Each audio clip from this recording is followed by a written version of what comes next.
빈 무덤, 새 창조의 시작.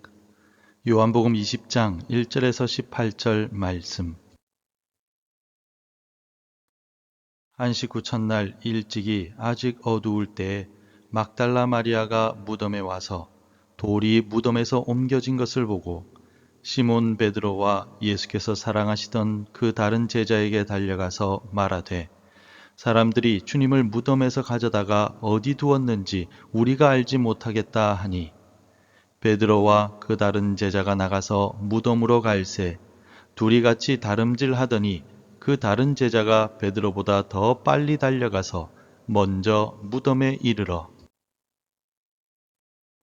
구부려 세마포 놓인 것을 보았으나 들어가지는 아니하였더니, 시몬 베드로는 따라와서 무덤에 들어가 보니 세마포가 놓였고 또 머리를 쌌던 수건은 세마포와 함께 놓이지 않고 딴 곳에 쌌던 대로 놓여 있더라. 그때야 무덤에 먼저 갔던 다른 제자도 들어가 보고 믿더라. 그들은 성경에 그가 죽은 자 가운데서 다시 살아나야 하리라 하신 말씀을 아직 알지 못하더라. 이에 두 제자가 자기들의 집으로 돌아가니라. 마리아는 무덤 밖에 서서 울고 있더니 울면서 구부려 무덤 안을 들여다보니 흰옷 입은 두 천사가 예수의 시체 뉘었던 곳에 하나는 머리편에 하나는 발편에 앉았더라. 천사들이 이르되, 여자여 어찌하여 우느냐? 이르되, 사람들이 내 주님을 옮겨다가 어디 두었는지 내가 알지 못함이니이다. 이 말을 하고 뒤로 돌이켜 예수께서 서 계신 것을 보았으나 예수이신 줄은 알지 못하더라. 예수께서 이르시되, 여자여 어찌하여 울며 누구를 찾느냐 하시니, 마리아는 그가 동산지기인 줄 알고 이르되, 주여, 당신이 옮겼거든 어디 두었는지 내게 이르소서. 그리하면 내가 가져가리이다.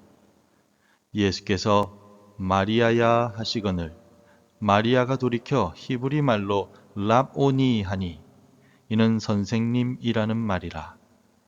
예수께서 이르시되, 나를 붙들지 말라. 내가 아직 아버지께로 올라가지 아니하였노라. 너는 내 형제들에게 가서 이르되, 내가 내 아버지 곧 너희 아버지, 내 하나님 곧 너희 하나님께로 올라간다 하라 하시니, 막달라 마리아가 가서 제자들에게 내가 주를 보았다 하고 또 주께서 자기에게 이렇게 말씀하셨다 이르니라. 사랑하는 성도 여러분, 구약성경 창세기 3장에는 인류 역사상 가장 비극적인 장면이 기록되어 있습니다. 천지를 창조하신 하나님께서 세상에서 가장 아름다운 생명의 동산 에덴을 창설하셨습니다. 첫사람 아담은 이 생명의 정원을 돌보는 제사장적 왕으로 부름을 받았지만 뱀의 유혹에 빠져 불순종하고 말았습니다. 그 결과 인류는 생명의 동산에서 쫓겨났고 온 땅에는 가시덤불이 돋아났으며 피할 수 없는 사망과 절망의 저주가 덮었습니다. 에덴을 잃어버린 이후에 인류의 역사는 거대한 무덤을 향해 걸어가는 슬픈 여정이 되고 말았습니다. 오늘 본문 요한복음 20장 1절은 바로 그 절망의 끝자락에서부터 시작이 됩니다. 안식 후 첫날 일찍이 아직 어두울 때에 막달라 마리아가 무덤에 와서 돌이 무덤에서 옮겨진 것을 보고, 마리아는 예수님의 처참한 십자가 처형을 두 눈으로 목격했습니다. 그녀의 마음은 날이 채 밝지 않은 물리적인 시간으로서의 새벽 어둠보다 더 짙고 차가운 영적인 무지와 슬픔의 어둠에 갇혀 있었습니다.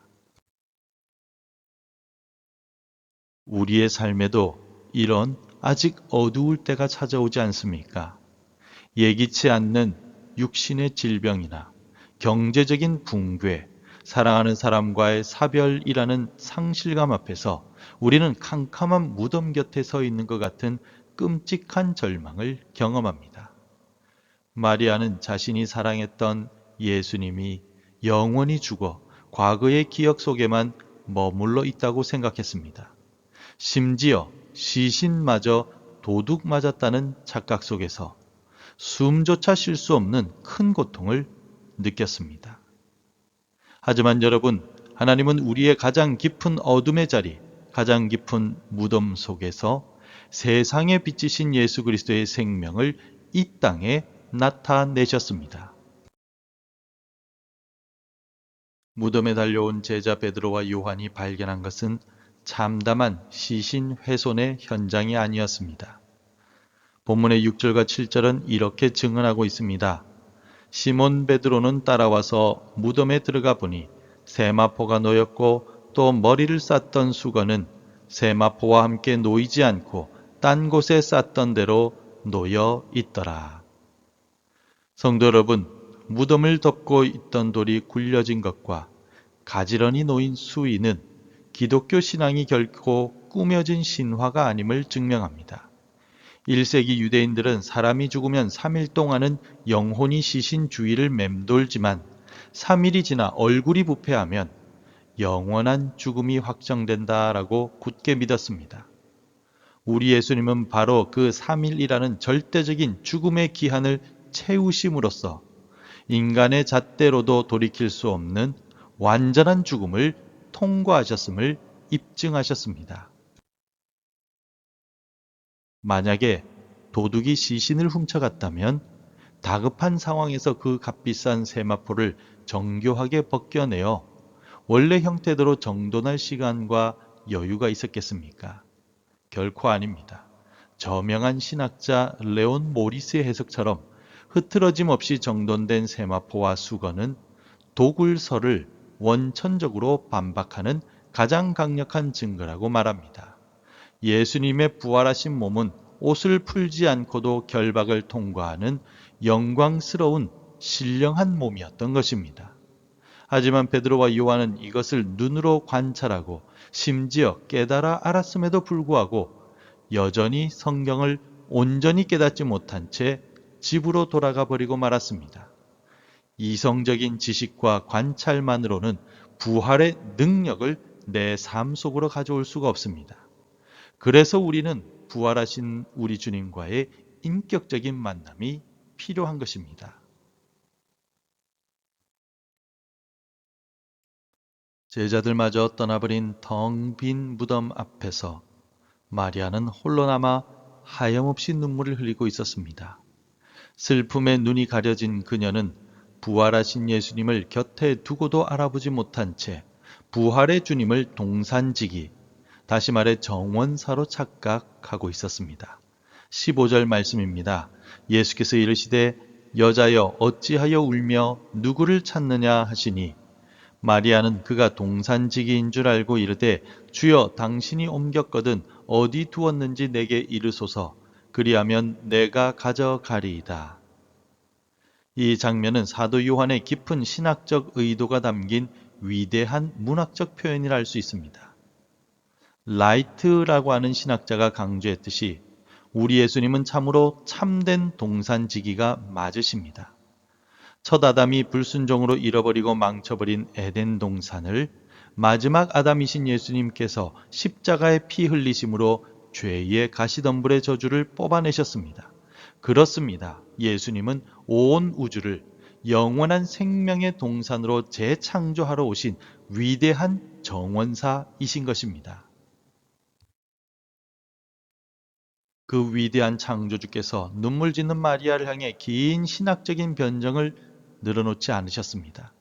16절에서 예수님께서는 단 한마디 마리아야 라고 그녀의 이름을 부르셨습니다.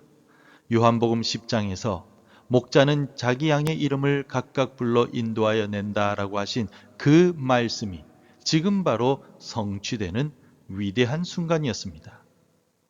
천지를 창조하실 때 빛이 있으라 명하셨던 바로 그 권위 있는 창조주 하나님의 음성이 절망에 빠진 비천한 여인의 이름을 정확하게 부르신 것입니다. 그 순간 혼돈은 질서가 되고 죽음의 절망은 생명의 기쁨으로 단순히 변화되는 놀라운 창조의 기적이 일어났습니다. 참된 목자의 음성을 들었을 때 마리아의 영적인 눈이 활짝 열렸고 그 차가운 무덤은 더 이상 죽음의 장소가 아니라 생명이 시작되는 새로운 에덴 동산이 되었습니다. 우리 주님의 발 앞에 엎드린 마리아에게 예수님은 17절에서 나를 붙들지 말라. 내 형제들에게 가서 이르되 내가 내 아버지 곧 너희 아버지 내 하나님 곧 너희 하나님께로 올라간다 하라라고 말씀하십니다. 이렇게 말씀하신 이유는 예수님이 만질 수 없는 유령이어서가 아닙니다. 이제 예수님은 십자가 대속과 부활 승리를 통해 하늘로 오르사 보혜사 성령을 내려주심으로 우리와 공간적 시간적 제약을 뛰어넘는 새롭고 영구적인 영적 연합을 맺으시겠다는 놀라운 언약을 선포하신 것입니다. 더욱 놀라운 것은 십자가 앞에서 배신하고 도망친 제자들을 향해서 원망이 아닌 내 형제들이라 부르시며 본질상 하나님이신 예수님께서 타락한 우리를 하나님의 가족으로 입양시켜 주셨다는 사실입니다. 사랑하는 성도 여러분, 하나님은 당대 사회적 증언 능력을 인정받지 못했던 7 귀신 들렸던 불행한 여인을 가장 위대한 부활의 첫 목격자요 사도들을 향한 사도로 삼으셨습니다. 마리아는 그 길로 달려가 내가 주를 보았다라고 담대히 선포하였습니다. 우리를 구원하시기 위해 일하시는 하나님의 일하심은 무덤 안에 갇혀 있지 않습니다. 이제 우리는 삶에 닫힌 무덤 곁에서 우는 자리를 털고 일어나야 합니다. 오늘 우리의 삶의 자리인 가정과 일터로 부활의 기쁨을 가지고 나아가십시오. 그리고 절망과 상실의 무덤에 갇혀 우울증에 빠진 이웃과 동료 단 한 사람에게라도 가까이 다가가십시오. 그리고 예수님이 당신의 참된 위로자이십니다. 예수님은 살아계십니다. 라고 생명의 복음을 전하십시오. 오늘 하루 우리를 새 창조의 정원사, 부활의 증인으로 부르신 주님의 목적에 맞게 만나는 이들에게 부활을 증거하며 살아가시기를 주님의 이름으로 축원합니다. 기도하겠습니다. 사망 권세를 깨뜨리시고 생명의 주님으로 부활하신 우리 주 예수님을 찬양합니다. 우리 눈을 덮고 있는 영적 어둠과 슬픔을 거두어 주시고 무덤의 지식에 갇히지 않게 하옵소서. 절망 속에서 내 이름을 다정히 부르시는 주님의 음성을 듣게 하시고 새 창조의 능력을 덧입어 내 삶의 자리에서 생명을 전하는 담대한 부활의 증인으로 서게 하옵소서. 예수님의 이름으로 기도드립니다. 아멘. 계속해서 함께 기도해 주시기 바랍니다. 절망의 무덤에서 주께서 주시는 부활의 생명을 보게 하옵소서. 내 이름을 부르시는 주님의 음성을 듣게 하옵소서. 삶의 자리에서 담대한 부활의 증인이 되게 하옵소서. 하나님의 말씀으로 하루를 시작하는 은혜를 주옵소서. 오늘도 말씀대로 살아가며 열매 맺는 하루가 되시기를 축복합니다.